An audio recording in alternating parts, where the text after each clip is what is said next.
The equation of motion for a Beed sliding on a uniformly rotating wire, sliding on a uniformly rotating wire in a force free space is. Equation of motion हमें बतानी है कोई बीड की, बीड मतलब कोई गिट्टी जैसी कोई चीज जो कि एक यूनिफॉर्मली रोटेटिंग वायर, इस तरह से कोई रोटेटिंग वायर होगा उसके ऊपर स्लाइड कर रही है और फोर्स फ्री स्पेस में, यानी कि उसके ऊपर कोई भी फोर्स नहीं लग रहा है। मतलब कुछ इस तरह का केस होगा। यहां पर मान लो ये हमारे पास कोऑर्डिनेट सिस्टम है और ये वो वायर है, ये वो वायर है जो कि मान लेते हैं इस एक्सिस के अबाउट रोटेट कर रहा है। तो रोटेशन मान लेते हैं ये रोटेशन है ना, इस तरह का रोटेशन है। तो ये रोटेशन चल रहा है और यहां पर बीड है, यहां पर बीड है। तो इस बीड के जो कोऑर्डिनेट्स है वो कितने हो गए, मान लो एक्स और वाई कोऑर्डिनेट हो गए, एक्स और वाई कोऑर्डिनेट हो गए और ये हो गया थीटा, ये हो गया पोजीशन वेक्टर आर। तो इसकी जो डिस्टेंस है वो क्या क्या बनेगी, ये जो डिस्टेंस बनेगी यहां से यहां तक, ये डिस्टेंस बनेगी कितनी, आर कॉस थीटा, है ना। ये डिस्टेंस कितनी बनेगी, आर कॉस थीटा। और इसी तरह से ये जो वर्टिकल डिस्टेंस है ये क्या बन जाएगी, ये Y equals to R sine theta. Y की वैल्यू क्या बनेगी, आर साइन थीटा। हमें इक्वेशन ऑफ मोशन बनानी है। तो सबसे पहले हमारे पास जनरलाइज कोऑर्डिनेट आ गए। तो जनरलाइज कोऑर्डिनेट जो हमारे पास आ गए वो कौन कौन से आ गए, एक्स एंड वाई। उसके बाद हमें क्या निकालनी होती, वेलोसिटी। उसके बाद हमें क्या निकालनी होती, वेलोसिटी। तो वेलोसिटी में एक आएगा एक्स डॉट। तो एक्स डॉट करोगे जब तो ये क्या बनेगा, ये बनेगा आर डॉट कॉस थीटा। मैंने आपको पहले भी बताया हुआ है कि कुछ चीजें आप याद कर लोगे तो ज्यादा अच्छा होगा। आर साइन थीटा और theta dot, R sine theta theta dot. इसी तरह से वाई डॉट आप बनाओगे तो वाई डॉट बनेगा R dot sine theta plus R, यहां बनेगा कॉस थीटा और थीटा डॉट। फिर आपको क्या निकालनी होती है, काइनेटिक एनर्जी। क्योंकि फोर्स फ्री स्पेस है तो यहां पोटेंशियल एनर्जी क्या हो जाएगी, जीरो हो जाएगी। तो ये बनेगा half M X dot square plus Y dot square, X dot square plus Y dot square. और इसको मैंने आपको सॉल्व करके बहुत अच्छे से बताया हुआ है। यहां पर जो पोटेंशियल एनर्जी है वो क्या रहेगी, जीरो। जीरो क्यों रहेगी, क्योंकि ये फोर्स फ्री स्पेस है, ये फोर्स फ्री स्पेस है।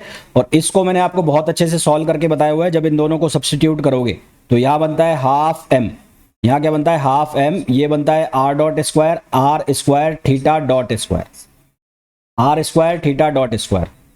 v की वैल्यू यहां क्या होने वाली है, जीरो होने वाली है। हमें क्या बनानी है, equation of motion. Equation of motion के लिए क्या करेंगे, d अपॉन डी टी, और यहां पर डेल एल अपॉन क्या करना होता है, del Q dot minus del L upon del Q equals to zero. तो अब यहां पर दो वेरिएबल है ना। तो यहां पर जो वेरिएबल है आर डॉट, आर के रेस्पेक्ट में एक बार डिफरेंशिएट करो। तो इसको एक बार डिफरेंशिएट करो आर के रेस्पेक्ट में, तो डी अपॉन डी टी, ये हो जाएगा del D L D R dot, ये क्या हो जाएगा, D R dot minus del L upon del R equals to zero. तो ये ही हमारे पास एल बन गया। तो इसको जब हम डिफरेंशिएट करेंगे तो यहां से बनेगा एम आर डबल डॉट, यहां से क्या बनेगा, एम आर डबल डॉट। भाई ये तो एम आर डबल डॉट बनेगा ना, जब आप इसको पहली बार करोगे del L upon del R dot. तो del L upon del R dot क्या बनेगा, ये बनेगा एम आर डॉट। फिर इसको आप करोगे D upon D T, del L upon del R dot, तो ये क्या बनेगा, एम आर डबल डॉट। ठीक, अब उसके बाद जब आपको निकालना है del L upon del R, तो del L upon del R में क्या बनेगा, ये बनेगा एम, यहां पर बनेगा आर और ये बनेगा थीटा डॉट स्क्वायर। और किसका बनेगा, माइनस का, इसका बनेगा माइनस का बनेगा ना भाई, यहां पर ये माइनस लिखा हुआ है और ये सॉरी प्लस है, तो ये किसका बनेगा, प्लस का बनेगा। तो del L upon del R dot जब करोगे तो ये क्या बन जाएगा, M R theta dot square. अब ये वैल्यूज हमें यहाँ पर सब्सटीट्यूट करनी है। ये वैल्यू सब्सटीट्यूट करेंगे तो यहाँ बनेगा M R double dot minus M R theta dot square equals to zero. तो यहाँ से ये इक्वेशन कुछ ऐसे बनेगी, R double dot equals to R theta dot square, R double dot R theta dot square. अब थीटा डॉट जो है इसका मतलब होता है D theta upon D T, और D theta upon D T को हम कहते हैं ओमेगा, एंगुलर वेलोसिटी। क्या कहते हैं, एंगुलर वेलोसिटी। तो यहां से बन जाएगा R double dot equals to R omega square, R double dot equals to R omega square. तो हमारे पास जो इक्वेशन आ जाएगी वो क्या आ जाएगी, ए आ जाएगी। तो राइट आंसर हमारे पास क्या आ जाएगा, ए आ जाएगा, है ना। हमारे पास जो सही आंसर इसका है वो क्या आ जाएगा, ए आ जाएगा। नेक्स्ट क्वेश्चन पे आओ। नेक्स्ट क्वेश्चन है the general displacement of a rigid body. The general displacement, हालांकि मैंने अभी ये बताया नहीं है, फिर भी आंसर में मैं इसका बता देता हूँ, ये चीज मैंने अभी बताई नहीं है आपको, रिजिड बॉडी का क्वेश्चन आया है। General displacement of a rigid body with one point fixed is rotation about some axis is the statement of. ये कोई रिजिड बॉडी है, इस रिजिड बॉडी का एक पॉइंट फिक्स कर दिया, एक पॉइंट फिक्स कर दिया, यानी कि ये पॉइंट फिक्स है और इस पॉइंट के अबाउट ये रोटेट कर रही है। About some axis is the statement of, तो ये किसका स्टेटमेंट होता है? तो ये स्टेटमेंट होता है आइलर्स का, है ना। ये किसका स्टेटमेंट होता है? आइलर्स का स्टेटमेंट होता है। फिर next, for a charge particle in an electromagnetic field the canonical momentum are.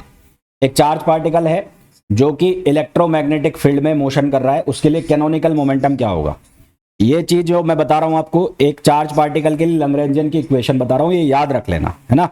For a charge particle, for a charge particle, for a charge particle moving in, for a charge particle moving in electromagnetic field, electromagnetic field, ये इसकी Lagrangian की equation मैं आपको बता रहा हूं, इसको याद रख लेना। हालांकि इसका लंबा चौड़ा डेरिवेशन है, डेरिवेशन साइड जाने की आपको कोई जरूरत नहीं है अभी, आप इसको बस याद रखना। T minus Q phi, T minus Q phi minus Q V dot A, minus Q V dot A.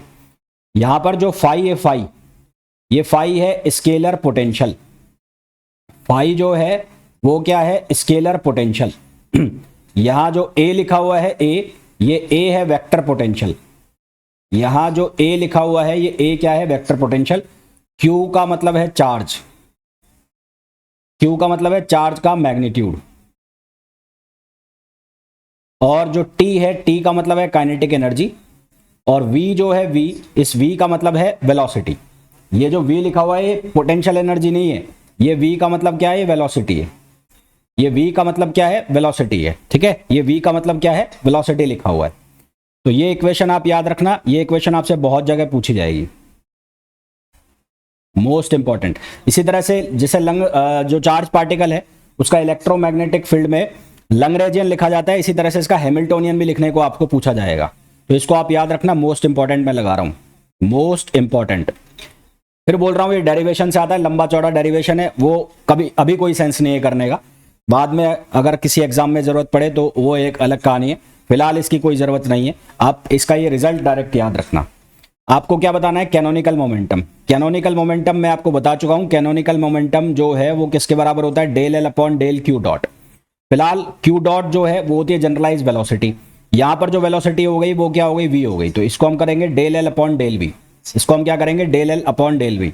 अब ये जो इक्वेशन है इसको मैं ऐसे लिख लेता हूं, L इक्वल्स टू, इसको मैंने लिखा हाफ एम वी स्क्वायर, भाई काइनेटिक एनर्जी है तो उसको लिख दिया half M V square, minus Q phi, इस ब्रैकेट को ओपन कर रहा हूं, यहां माइनस माइनस हो जाएगा प्लस, ये Q और ये V डॉट ए। अब del L upon del V करना है, del L upon del V करेंगे तो del L upon del V करा तो यहां से बना एम वी। ये वाले पे कोई सेंस नहीं होगा क्योंकि ये तो कांस्टेंट हो गया, कांस्टेंट का डिफरेंशिएशन कितना हो गया? 0। अब करना है पीछे वाले पार्ट का, पीछे वाले पार्ट का करोगे तो यहां पर Q का Q रहेगा, Q का क्या रहेगा? Q रहेगा, और ये हमारे पास यहां पर V डॉट ए है तो V का करेंगे तो यहां पर हमारे पास क्या बनेगा? ये बन जाएगा A, है ना, ये C के बराबर रहेगा, तो यहां पर ये बन जाएगा, V का करेंगे तो ये A बनेगा। फिर यहां पर इसको जब हम देखेंगे तो यहां से आंसर मैच कराओ, तो यहां से आंसर मैच कराओगे तो हमारे पास जो ऑप्शन बन रहा होगा ये पहला वाला ऑप्शन जो है QA अपॉन सी, QA अपॉन सी, ये वाला ऑप्शन हमारे पास बन रहा है। तो हमारे पास इसका जो सही आंसर आ जाएगा वो क्या आ जाएगा? ये पहला ऑप्शन आ जाएगा, MV प्लस QA अपॉन सी, MV प्लस QA अपॉन सी, ठीक है। तो सही ऑप्शन हमारे पास किसका आ जाएगा? A ऑप्शन आ जाएगा, और ये वाला जो है किसका काम करेगा? ये कांस्टेंट का काम करेगा, इसका काम करेगा कांस्टेंट। ये इक्वेशन याद रखना, Lagrangian of a moving particle in electromagnetic field, Lagrangian of a charge particle, है ना, इसको याद रखना है, इसको याद रखना। नेक्स्ट जो क्वेश्चन है वो हमें पूछा गया है, constraint that can be expressed in terms of an equation relating to coordinates of system and time. Constraint, वो कंस्ट्रेंट जिसको कि एक इक्वेशन के टर्म्स में एक्सप्रेस किया जा सकता है जिसमें टाइम भी आ रहा हो और कोऑर्डिनेट्स भी आ रहे हो, यानी कि कोई इस तरह का फंक्शन बन रहा हो Q1, Q2, Q3 और कहाँ तक जा रहा हो, टाइम तक जा रहा हो। तो ये जो इस तरह के इक्वेशन बनाएगा जिसमें इक्वलिटी भी का साइन भी होगा, साइन किसका होगा, इक्वलिटी का होगा, इक्वलिटी का साइन भी होगा। तो वो जो इक्वेशन बनेगी वो इक्वेशन को हम क्या कहते हैं। तो 5 क्वेश्चन हमने कर लिए। अब क्वेश्चन नंबर 6, ये 6th है ना, ये वाला जो क्वेश्चन है 6 नंबर का क्वेश्चन है। तो इस क्वेश्चन में पूछा गया है Lagrangian is the function of, ये जो क्वेश्चन आपको शो हो रहा है इसमें पूछा गया है Lagrangian is the function of. मैंने थ्योरी के अंदर आपको बताया था कि जो लैग्रेंजियन है वो फंक्शन होता है क्यू डॉट और टाइम का। लैग्रेंजियन जो है वो किसका फंक्शन होता है, क्यू डॉट और टाइम का फंक्शन होता है। तो यहां पर हमें क्या क्या लिखा है, पहले में लिखा है क्यू और पी डॉट के या पी के डॉट, ये तो हैमिल्टोनियन का केस है जिसमें मोमेंटम के ऊपर फंक्शन डिपेंड करता है, वो हैमिल्टोनियन का केस है। पहला वाला ऑप्शन गलत हो गया। तीसरे वाले में लिखा है क्यू और पी, ये भी गलत। चौथे में लिखा है पी और पी के डॉट, तो हमारे पास जो ऑप्शन आ जाएगा वो कौन सा आ जाएगा, बी, क्यू और क्यू के डॉट। तो लैग्रेंजियन जो है वो फंक्शन होता है, ये है जनरलाइज डिस्प्लेसमेंट। ये क्या लिखा हुआ है, ये लिखा हुआ है जनरलाइज डिस्प्लेसमेंट, जनरलाइज डिस्प्लेसमेंट। ये जो है ये क्या है, जनरलाइज वेलोसिटी, जनरलाइज वेलोसिटी। और ये जो है ये क्या लिखा हुआ है, टाइम लिखा हुआ है। तो जो लैग्रेंजियन है वो फंक्शन होता है जनरलाइज डिस्प्लेसमेंट, जनरलाइज वेलोसिटी और टाइम का। तो सही ऑप्शन हमारे पास क्या आ जाएगा, सही ऑप्शन हमारे पास आ जाएगा बी। तो राइट आंसर क्या आ जाएगा, बी आ जाएगा।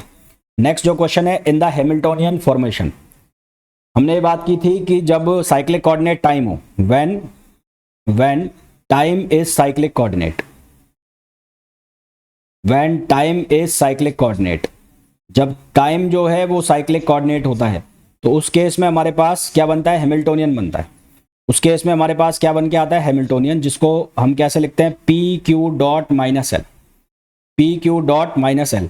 तो ऑप्शन देखो यहाँ पर ये एच पी क्यू डॉट यही बन रहा है, तो ये ऑप्शन हो गया। बाकी में क्या लिखा हुआ है, यहाँ क्यू लिखा हुआ है, यहाँ डॉट नहीं है इसके ऊपर, तो ये वाला गलत हो गया, ये वाला गलत हो गया, ये वाला गलत हो गया। तो जब टाइम साइक्लिक कोऑर्डिनेट होता है तो उसमें हमारे पास जो इक्वेशन बनती है वो हैमिल्टोनियन बन के आती है। हैमिल्टोनियन का मतलब क्या होता है, ये होता है टोटल एनर्जी। ये क्या होता है, टोटल एनर्जी। टोटल एनर्जी मतलब टी प्लस वी।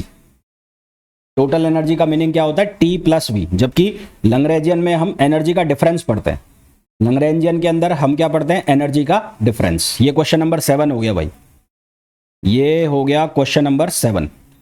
अब आइए आप क्वेश्चन नंबर 8 पर। क्वेश्चन नंबर 8 जो है उसमें बोला गया है a cylinder rolling without slipping, a cylinder rolling without slipping down a rough incline plane of angle beta, rough incline plane of angle beta is an example of. ये कुछ ऐसा है कि एक इंक्लाइन प्लेन है, उस इंक्लाइन प्लेन का जो इंक्लाइनेशन एंगल है वो है बीटा। यहां पर इसके ऊपर कोई सिलेंडर रखा हुआ है, ये सिलेंडर रखा हुआ है और रोलिंग विदाउट स्लिपिंग है, मतलब कि रोलिंग मोशन हो रही है, ट्रांसलेशन भी है और रोलिंग भी है। तो ये स्लिप करते हुए यहां पर फिसलता हुआ यहां तक पहुंच गया, मान लेते हैं ऐसा, यहां तक पहुंच गया। और यहां इसकी जो रेडियस होगी वो रेडियस एंगल बना रही है, मान लेते हैं थीटा। कितना एंगल बना रही है, थीटा एंगल बना रही है। तो ये यहां से यहां तक इसका डिस्प्लेसमेंट हो गया, लेट सपोज डिस्प्लेसमेंट है एक्स, डिस्प्लेसमेंट कितना हो गया, एक्स हो गया। तो वो डिस्प्लेसमेंट किसके बराबर होगा, वो डिस्प्लेसमेंट बराबर होगा आर्क के। कितना एक बार में घूमेगा, तो आर्क बराबर क्या होता है, एंगल इंटू रेडियस। आर्क किसके बराबर होता है, एंगल इंटू रेडियस। इसको थोड़ा सा बड़ा करके मैं आपको बताऊं तो ये जैसे आगे चलेगा, यहां इसकी रेडियस है, ये रेडियस है आर। मान लो ये इतना घूमा है ना, ये जितना घूमेगा, कितना घूमेगा, जितना ये आर्क इसका आगे बढ़ेगा। तो ये अगर एंगल यहां से थीटा कवर हो रहा है तो ये जितना बढ़ेगा आगे, मान लो ये इतना आगे बढ़ गया तो ये एक्स हो गया। तो एक्स बराबर क्या हो जाएगा, आर इंटू थीटा। एक्स किसके बराबर हो जाएगा, आर इंटू थीटा। और इसको अगर मैं वेलोसिटी के फॉर्म में लिखूं यानी कि एक्स डॉट, तो एक्स डॉट किसके बराबर होगा, R theta dot. X dot किसके बराबर होगा, आर थीटा डॉट। तो सबसे पहली बात तो क्या हो गई, ये जो है कौन सा हो गया, होलोनोमिक हो गया, है ना। कौन सा हो गया, होलोनोमिक, क्योंकि इक्वलिटी के फॉर्म में लिखा जा रहा है। किसके फॉर्म में लिखा जा रहा है, इक्वलिटी के में। फिर ये कौन सा हो गया, स्क्लेरोनोमिक। फिर कौन सा हो गया, स्क्लेरोनोमिक। और उसके बाद कौन सा हो गया, कंजर्वेटिव सिस्टम, है ना। उसके बाद कौन सा हो गया, कंजर्वेटिव सिस्टम हो गया। तो हमारे पास जो सही ऑप्शन है वो कौन सा आ गया, बी आ गया। तो सही ऑप्शन क्या आ गया है, बी आ गया। नेक्स्ट जो क्वेश्चन है उसमें बोला गया है Lagrangian for a compound pendulum is. एक कंपाउंड पेंडुलम के लिए लैग्रेंजियन की इक्वेशन क्या होगी। एक कंपाउंड पेंडुलम के लिए लैग्रेंजियन की इक्वेशन बनाती है। तो ये मैंने कोऑर्डिनेट सिस्टम ले लिया, ये ले लिया एक्स और ये ले लिया वाई। कंपाउंड पेंडुलम का मतलब कोई ऐसा पेंडुलम होगा जो रिजिड बॉडी का जैसा दिखेगा यहाँ पर, और ये एक्सिस वो एक्सिस है जिसके अबाउट ये कंपाउंड पेंडुलम इस तरह से मोशन कर रहा है। तो मोशन कुल मिलाकर इसकी किसकी जैसे होगी, इसकी मोशन जो है वो जो सिंपल पेंडुलम है उसी टाइप की ये मोशन करेगा। तो लेट सपोज यहाँ से ये एंगल बना रहा है थीटा, और ये वाला जो एक्सिस है ये एक्सिस है रेफरेंस एक्सिस। ये वाला जो एक्सिस है ये कौन सा एक्सिस हो गया, रेफरेंस एक्सिस हो गया। और ये जो आपको ब्लैक कलर की दिख रही है ये हो गई रिजिड बॉडी। ये क्या हो गई, ये रिजिड बॉडी हो गई। ठीक, तो अब मैं ये रेफरेंस एक्सिस ले लेता हूँ, साइड में बना के दिखा रहा हूँ। और ये हमारे पास हो गया एंगल थीटा, ये एंगल हो गया थीटा। मान लेते हैं यहाँ कोऑर्डिनेट जो है वो एक्स और वाई कोऑर्डिनेट हो गए। क्या कोऑर्डिनेट हो गए, एक्स और वाई। ये पेंडुलम की लेंथ हो गई एल, ये वाली लेंथ।